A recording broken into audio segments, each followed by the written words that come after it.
गुरुर्ब्रह्मा गुरुर्विष्णू गुरुर्देवो महेश्वरः गुरु साक्षात परब्रह्म तस्मै श्री गुरुवे नमः. जयांचे केलिया स्मरण होय सकल विद्यांचे अधिकरण. तेचे वंदू श्री चरण श्री गुरूंचे ते नमस्कारुनी आता. कांदा मुळा भाजी अवघी विठाबाई माझी. लसूण मिरची कोथिंबिरी अवघा झाला माझा हरी. ऊस गाजर रताळू अवघा झाला गोपाळू. मोठ नाडा विहीर दोरी अवघी व्यापी पंढरी. सावता म्हणे केला मळा विठ्ठल पायी गोविला गळा. प्रस्तुत प्राप्त प्रसंगे आज संत शिरोमणी सावता महाराज यांची पुण्यतिथी आहे. तेव्हा त्यांच्या पवित्र पुण्य स्मृतीला विनम्र अभिवादन करून आपण त्यांच्या चरित्राचं थोडंसं चिंतन करण्याचा प्रयत्न करणार आहोत. संतांच्या चरित्राचं चिंतन केलं का आपल्या जीवनातल्या चिंता दूर होतात. संतांच्या चरित्राचं श्रवण केलं का आपल्या जीवनातले पाप ताप निघून जातात. म्हणून नेहमी आपण संतांचे चरित्र ऐकत जरी असलो आणि सांगत जरी असलो तरी पुन्हा पुन्हा त्यांच्या चरित्राचं चिंतन करणं हे वारकरी संप्रदायाचं एक आद्य कर्तव्य आहे. म्हणून संत सावता महाराज हे माळी समाजामध्ये 1252 इसवी सन 1252 सोलापूर जिल्हा तालुका माळा आणि गाव आरणबेंडी या छोट्याशा गावामध्ये सावता महाराजांचा जन्म झाला.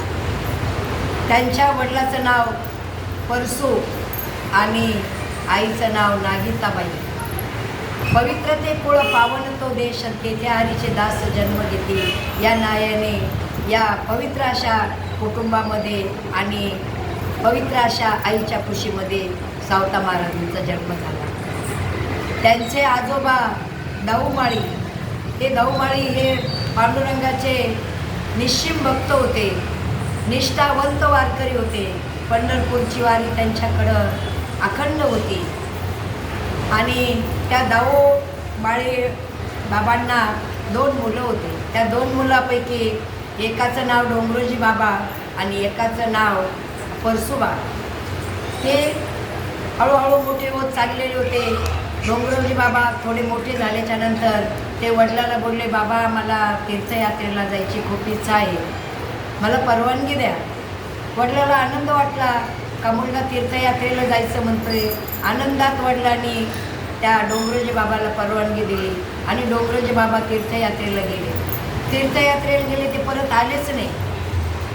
ते आले नाही तेव्हा या दाऊबाबाला खूप म्हणजे असं वाईट वाटायला लागलं की आपला मुलगा तीर्थयात्रेला जातो म्हणून गेला आणि आपल्याला कायमचा सोडून गेला. नंतर हे परशुबाबा थोडे मोठे व्हायला लागले. ते पण भगवत भक्तीमध्ये इतके घडून जायचे. आणि मग त्यांच्या वडिलांना म्हणजे माळ्याला चिंता वाटायला लागली का न जाणो हा बी मुलगा आपल्याला सोडून जाईल का काय, या भगवत भक्तीमध्ये वेडा झाला तर मग काय करायचं. तर मग लग्नाची बिडी याच्या पायामध्ये अडकवली म्हणजे हा आपल्याला सोडून जाणार नाही असा त्यांच्या वडिलांनी विचार केला. आणि अशा सुशील सुंदर घराण्यातली मुलगी नागिताबाई हिच्याशी परशुबाबाचा विवाह झाला. विवाह झाल्याच्या नंतर सुंदर अशी सून आपल्याला मिळालेली आहे. भगवत भक्तीमध्ये रत आहे. घराण्याला शोभन अशी सून आहे, मुलगा आहे. दाऊबाबा आनंदात वाऱ्या करत होते. भगवंताचं चिंतन करत होते. समाधानी जीवन जगत होते. पुढं चालून यांचं लग्न झालं. बरेच वर्ष झालं यांना काही मूलबाळ नव्हतं आणि दाऊबाबा थकत चालले होते.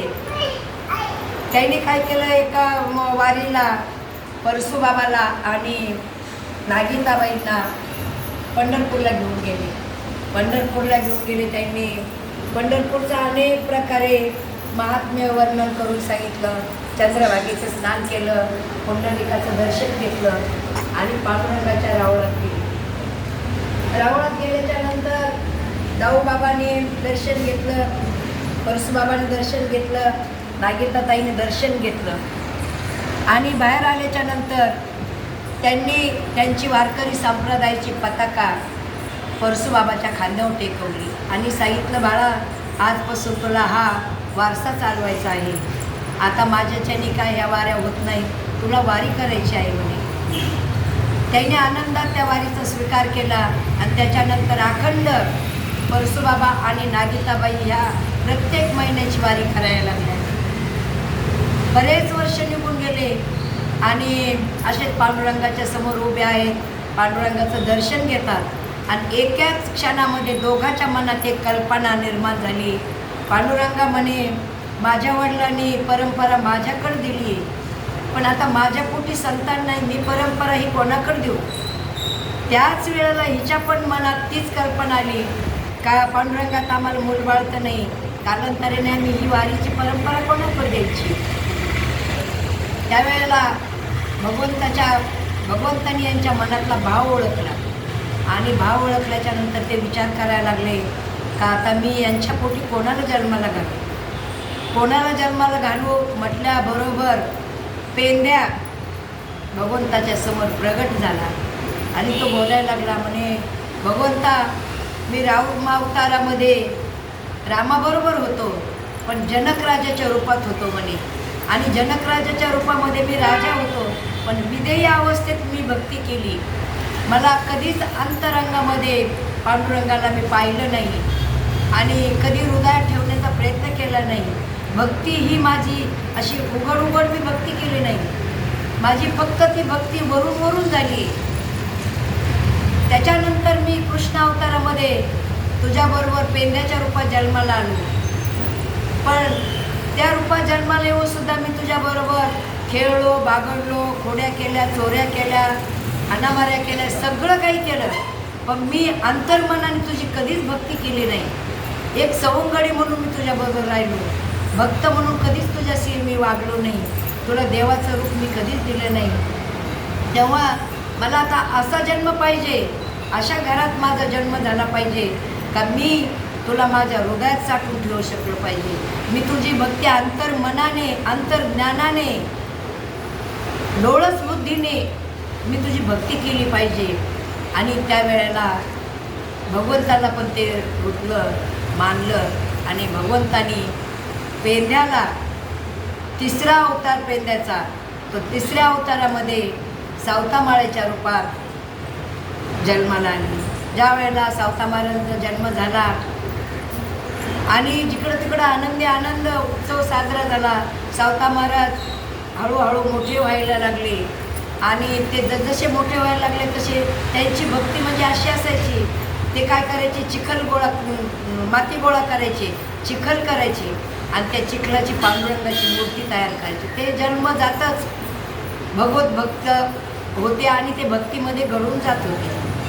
ती मूर्ती तयार करायची, समोर ठेवायची आणि ध्यानस्थ बसायचं. जोपर्यंत सगुण साकार मूर्ती त्यांच्या डोळ्यापुढे प्रगट होत नव्हती तोपर्यंत ते डोळेच उघडत नव्हते. त्या ध्यानातून, समाधीतून ते बाहेरच येत नव्हते. मग किती तास झाले आणि किती दिवस झाले हे सुद्धा त्यांना कळत नव्हतं. आईवडिलाला एवढं वाईट वाटायचं का सावता आता हे काय करतोय. ते खूप समजून सांगायचे वडील त्यांना का अरे सावता, देवाला कधी डोळे झाकून पाहायचं नसतं, देवाला उघड डोळ्यांनी पाहायचं असतं आणि उघड डोळ्यांनी देवाची भक्ती करायची असते. तू त्या मूर्तीत देव पाहू नको, तू आपल्या बागेमध्ये देव पहा, आपल्या झाडा झुडपात देव पहा, भाजीपाल्यात देव पहा, फळा फुलात देव पहा, पाना फुलात देव पहा. आणि हळूहळू सावता महाराजांना पण ते रुतायला लागलं, मानायला लागलं आणि मग ते वडिलांच्या बरोबर शेतीमध्ये काम करायला लागले. त्यावेळेला त्यांची भक्ती काय होती त्यांनी तो आम्हाला सांगून गेले, ते दाखवून दिलं का भक्ती म्हणजे काय. जप तप व्रत वैकल्ये ही भक्ती नसून भक्ती तुमच्या कर्मामध्ये, कार्यामध्ये दाखवून द्या तुम्ही भक्ती. अशी ती भक्ती करायला त्यांनी मला सांगितलं. आणि मग ते म्हणायचे कांदा मुळा भाजी अवघी विठाबाई माझी कांद्यात मुळ्यात ते पांडुरंगाला पाहत होते. आणि लसूण मिरची कोथिंबीर अवघा झाला माझारी, लसणात कोथिंबीरमध्ये हरी पाहत होते. मोठ नाडा विहीर दोरी अवघी व्यापिली पंढरी. त्यांना असं वाटायला लागलं का आता पंढरी कुठंच नाही दुसरीकडं, पंढरी माझ्या मळ्यातच आहे. आणि त्याने असं त्यांच्या मळ्यामध्येच पंढरी निर्माण केली. आणि सावताबाबांनी ती वारीची जी परंपरा होती ना ती त्यांनी ती मोडीत काढली. ते पंढरपूरला कधी गेलेच नाही, त्यांना जायची गरज पण वाटली नाही. पंढरपूरच्याच देवाला त्यांनी त्यांच्या जवळ बोलवलं. रात्रंदिवस पांडुरंग परमात्मा महाराजाबरोबर खुरपू लागत होते, भाजी कापू लागत होते, जोड्या बांधू लागत होते. आपण नेहमी चरित्र ऐकतो, वाचतो, आपल्याला सगळं माहीत असतं. अशा पद्धतीने सावता महाराजांची भक्ती इतकी पराकुटीला गेलेली. रात्रंदिवस भगवंत सावता महाराजाबरोबर राहत असायचे. आणि सावता महाराज हे सर्व संतांच्या मांदियाळीमध्ये ज्येष्ठ आणि श्रेष्ठ संत घोषित केले होते. त्यांना वारकरी संप्रदायाने संत शिरोमणी ही पदवी बहाल केलेली आहे. असे सावतामाळी सतत भक्तीमध्ये रमलेले असायचे.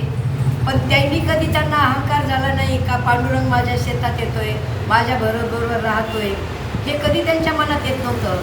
पण पंढरपूरमध्ये राहणारे नामदेव महाराज भगवंताच्या सानिध्यात असल्यामुळं त्यांना एक प्रकारचा खूप अहंकार झालेला असायचा. आणि एक वेळेस नामदेव महाराज पांडुरंगाच्या जवळ गेले आणि म्हणले, भगवंता मला असा एखादा भक्त दाखवून देतो का माझ्या इतका तो लाडका आहे आणि तू त्या भक्ताच्या जवळ अखंड सतत असतोस म्हणून. आता भगवंताने ओळखलं नामदेव महाराजांना थोडा अहंकारच झालेला आहे, मग यांचा अहंकार थोडा घालवला पाहिजे. मग ठीक आहे म्हणेल, आपण प्रात्यक्षिक करूया त्याचं, माझ्या कोण जवळचं आहे आणि कुणी मला त्यांनी त्याच्या याच्यामध्ये गुंतून ठेवलेलं आहे. आषाढी वारी आलेली आणि पैठणवरून कुर्मदास नावाचे एक सद्ग्रस्त भक्त भगवंताचे पैठणवरून आषाढी वारीला सगळे वारकरी निघलेले. आणि यांनी हट्ट धरला कुर्मदासांनी का मला तुमच्याबरोबर वारीला यायचे.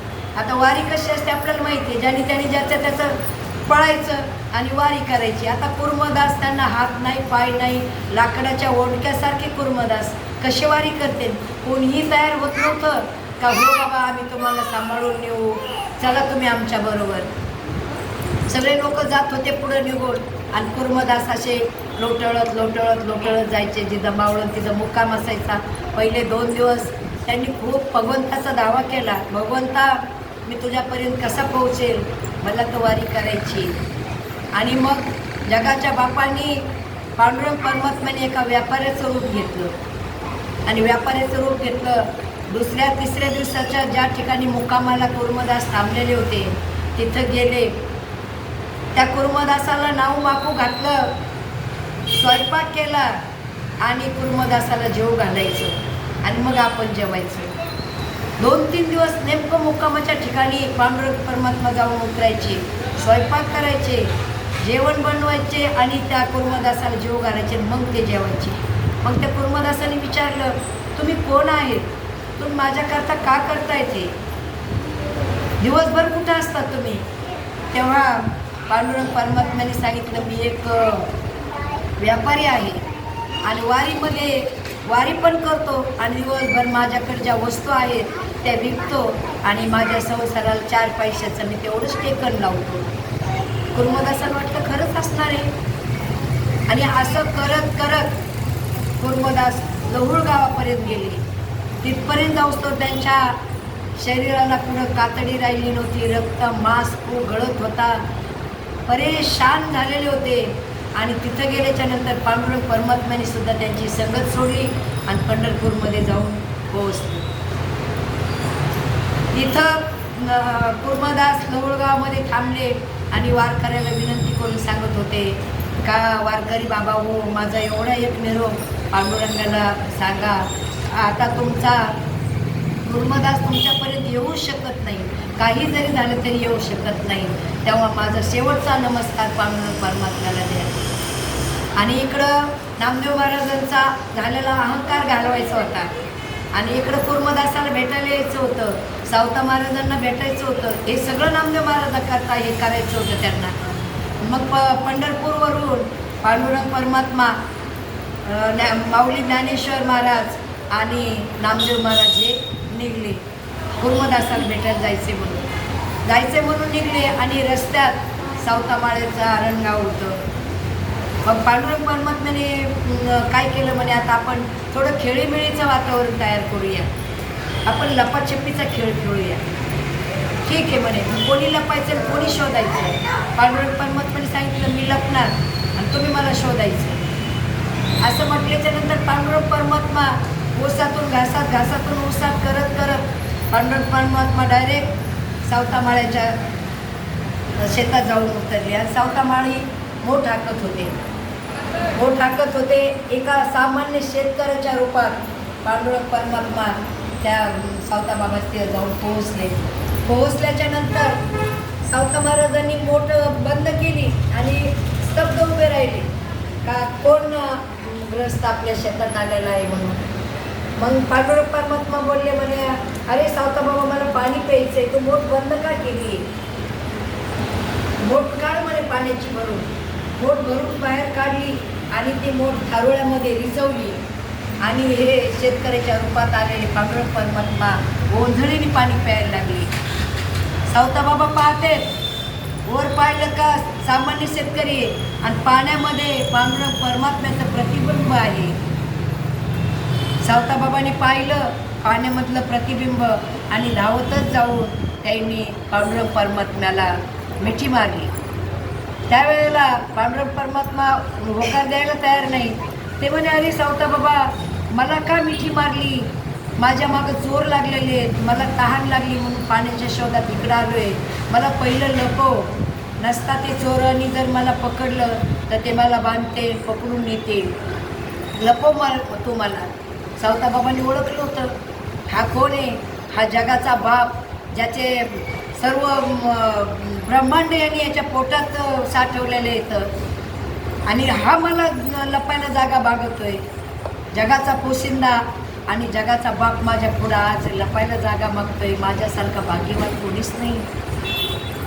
पांडुरंग परमात्मा विचारतात, मी ऊसात लपू का, घासात लपू का.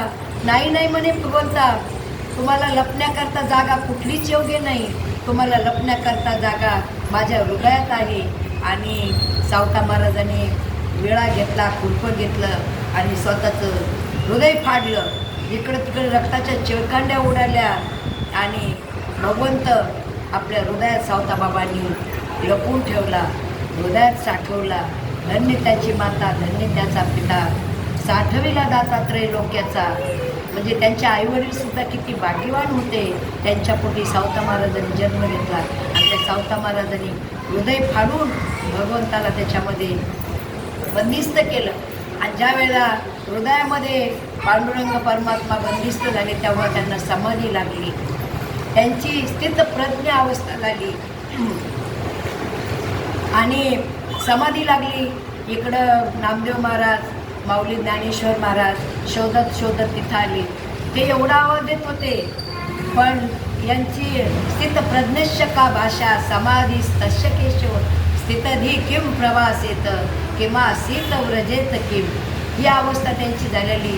त्यांना कोणाचा आवाज ऐकायला येत नव्हता, काय होत नव्हता. आणि नामदेव महाराज एवढे शोधत होते आणि एवढा आकांत करत होते, भगवंता तू कुठे आहेस, कुठे गेलायस तू आम्हाला टाकून का लपून बसला आहेस, तू आम्हाला दर्शन दे. तू जर आम्हाला दर्शन दिलं नाही, तू जर आम्हाला भेटलं नाहीस तर आम्ही पुन्हा आयुष्यात कधी त्या पंढरपूरचं तोंड पाहणार नाही. नवे आज जर तू मला भेटला नाही तर मी इथंच माझ्या प्राणाचा त्याग करीन. आणि त्यावेळेला आतून पांडुरंग परमात्मा सावता बाबाला बोलतात, सावता म्हणजे जागा हो, समाधीतून बाहेर ये आणि नामदेव महाराजांचा आकांत ऐक, आता मला बाहेर काढ. नामदेव महाराजांना मला फक्त दाखवून द्यायचं होतं का जगात तुझ्यासारखी नाही, तुझ्यापेक्षा खूप म्हणजे भक्तिपूर्वक श्रद्धापूर्वक माझी भक्ती करणारे भक्त आहेत. आता माझं काम झालं आहे म्हणे, तू आता मला बाहेर काढ. तेवढ्यात इकडं माऊलीचं लक्ष गेलं सावता महाराज छातीकडं आणि थोडासा पितांबराचा कोपरा सावता महाराजांच्या हातीतून बाहेर निघलेला होता. ही कला भगवंताची तेवढं नव्हतं लपिता येत का त्यांना, पण दाखवून द्यायचं होतं त्यांना ना. आणि मग पांडुरंग परमात्मा सावता महाराजांच्या हृदयातून बाहेर आले, एकमेकाला आलिंगन दिलं आणि आता पुढचं कार्य त्यांचं बाकी आहे. मग सावता महाराज, पांडुरंग परमात्मा, नामदेव महाराज आणि माऊली ज्ञानेश्वर महाराज लहुळला गेले. लहुळला गेले तर कुर्मदास अगदी शेवटचे क्षण मोजत होते. पांडुरंग परमात्म्याचं अखंड नामस्मरण करत होते. तेवढ्यात भगवंत जाऊन त्यांच्यापुढे प्रगट झाले आणि बोलले, कुर्मदासा मी आलो, डोळे उघड, काय पाहिजे तुला? तुला सुंदर असं शरीर देतो, सुंदर असे तुला हातपाय देतो, तुला पंढरपूरला घेऊन जातो. त्यावेळेला कुर्मदासांनी सांगितलं, पांडुरंगा मला आता याच्यातलं काहीही नको, मला हात नको, पाय नको, सुंदर शरीर नको, मला काहीच नको. जगाच्या बापांनी कुर्मदासाच्या शरीरातले खडे काढले, कुर्मदासाला सुंदर असं स्नान घातले, नाऊ माकू घातले, नाहीतरी वारीतसुद्धा ते व्यापाऱ्याच्या रूपात त्यांची सेवा करत होते. आणि भगवंतानी कुर्मदासाचं डोकं त्यांच्या याच्यावर मांडीवर घेतले. कुर्मदास पांडुरंग परमात्म्याकडे पाहतात आणि पांडुरंग परमात्मा कुर्मदासाकडे पाहते. तेवढ्या वेळात कुर्मदासांनी आपली प्राणज्योत पांडुरंगाच्या पंचतत्वामध्ये विलीन केली, पांडुरंगाच्या हृदयात म्हणजे त्यांनी प्रवेश केला आणि त्यांनी त्यांची जीवनयात्रा संपवली. असे आपल्या महाराष्ट्रामध्ये, भारतभूमीमध्ये अनेक संतांनी खूप खडतर तपश्चर्या केलेली आहेत, म्हणून त्यांच्या आज संत या रूपात ते शिल्लक आहेत. नाव लोकांना त्यांचं ते म्हणजे नाव लौकिक झालेले. सावता बाबा कधीही पंढरपूरला गेले नाहीत आणि कधीही दिंडी वगैरे त्यांची गेली नाही, पण पांडुरंगच वर्षातून एकदा पंढरपूरची पालखी आरणगावला येते असं सांगितलं जातं. आणि ज्या वेळेला इकडं कुर्मदासांनी देह ठेवला त्यावेळेला पांडुरंग परमात्म्याने सांगितलं का इथंच मी प्रगट होईल. आणि त्या लोहगावामध्ये कुर्मदासाची समाधी आणि पांडुरंग परमात्म्याचं मंदिर आहे, तिथं नेहमी वारकरी जातात. आणि अशा प्रकारे सावता महाराजांचं इतकं म्हणजे भगवत भक्तीमध्ये अग्रगण्य स्थान होतं. त्यांनी त्यांच्या कार्यातून त्यांच्या मळ्यात पांडुरंग कसा तयार केला हे तो आम्हाला दाखवून दिलं. कार्य कसं असावं म्हणजे भगवंत आपल्यामध्ये येऊन म्हणजे प्रगट होतो. आपलं कार्य हेच भगवंताची भक्ती त्यांनी दाखवून दिलं. पण संतांना कसं आहे, आयुष्य भगवंताच्या अगदी जास्त भेटतच नाही किंवा त्यांचं कार्य संपलं का ते थांबत नाही.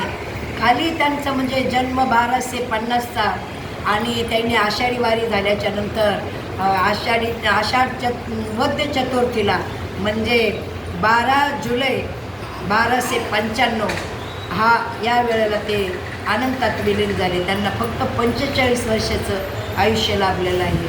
असे हे सावता महाराज माळी समाजामध्ये जन्माले. त्यांनी जास्त अभंगाची रचना केली नाही, त्यांचे फक्त 45 अभंग 37 अभंग म्हणजे याच्यामध्ये आहे असं सांगितलं जातं. आणि अशी त्यांनी भक्ती केली, माळी समाजाचा उद्धार केला. धन्य ते आरण रत्नाची खाणं, जन्मला निधान सावता, सावता सागर प्रेमाचे आगर, धरीला अवतार माळ्या घरी. धन्य त्याची माता, धन्य त्याचा पिता, धन्य त्याची माता, धन्य त्याची पिता, साठविला दाता त्रैलोक्याचा, नामा म्हणे त्याचा जन्म सफल झाला आणि वंश उद्धारीला माळी याचा. आपण आपलासुद्धा उद्धार करत नाहीत, घराचा तर नाहीच नाही, पण समाजाचा कवा करायचा आहे. तसं प्रत्येक संतांनी, नामदेव महाराजांनी शिंपी समाजाचा उद्धार केला, सावता माळ्यांनी माळी समाजाचा केला. अनेक समाजामध्ये संतांनी अवतार घेतलेला आहे आणि त्या समाजाचा उद्धार केलेला आहे. म्हणून असे ह्या संतांचे उपकार मानले पाहिजेत का त्यांनी आपल्याला आपल्या जीवन जगण्याची दिशा दाखवून दिलेली आहे. इकडं तिकडं भटकणाऱ्या जीवाला सद्मार्ग दाखवलेले आहेत. म्हणून संत आज नावारूपाला आलेले आहेत. त्यांनी खूप त्रास काढलेला. एकही संत असा नाही का त्या संताला कोणी त्रास दिलेला नाही. आता सावता महाराजांचं सांगायचं झालं तर सावता महाराज तुकाराम महाराजांसारखे म्हणायचे, हेंदरी सेंदरी ती दैवती, कोण पूजी भूते खेते. त्यांचा दुसऱ्या कुठल्याही देवावर विश्वास नव्हता. असं सांगितलं जातं की त्यांनी शेत नांगरत असताना एक म्हसोबाची हे त्यांना सापडलं होतं, म्हणून त्यांनी काय केलं ते उचललं आणि लांब असं कुठंतरी बांधावं नेऊन त्याची स्थापना केली. आणि त्याच वेळेला गावात पटकीचा आजार आला, काहीतरी मनात भूत. लोकांनी सावताबाबांना इतकं मारलं का तो त्या म्हसोबाची अवहेलना केली, म्हणून गावात हा रोगराई आली. त्यावेळेला त्यांनी सांगितलं म्हणे माझ्या मळ्यात तर ह्या म्हसोबाला मी स्थानच देणार नाही, कारण माझा हा मळा आहे ना, हा फक्त पांडुरंग परमात्म्याचा मळा आहे. म्हणून त्यांनी त्या म्हसोबाला त्यांना कुठल्याच देवाला तुकाराम महाराजांनी कुठल्याच संतांनी थारा दिलेला नाही. अशी हिंद्री सेंद्री देवताला त्यांनी पूजा केली नाही. आणि आपण ही डोळस भक्ती करायची, आपला एकमेव पांडुरंग परमात्मा धरायचा, बाकी कुठल्याही देवाला मानू नका असं म्हणायचं नाही, पण आपला आद्य स्थान जे आहे पांडुरंग परमात्मा आहे, त्यालाच आपल्या हृदयामध्ये सावता महाराजाचं सारखं स्थान देऊया आणि भक्ती डोळस करूया. एवढंच मी आज या सावताबाबाच्या पुण्यतिथीच्या निमित्ताने सांगण्याचा प्रयत्न केला आहे. म्हणून माझे हे 2 शब्द मी इथंच संपवते आणि माझ्या वाणीला पूर्ण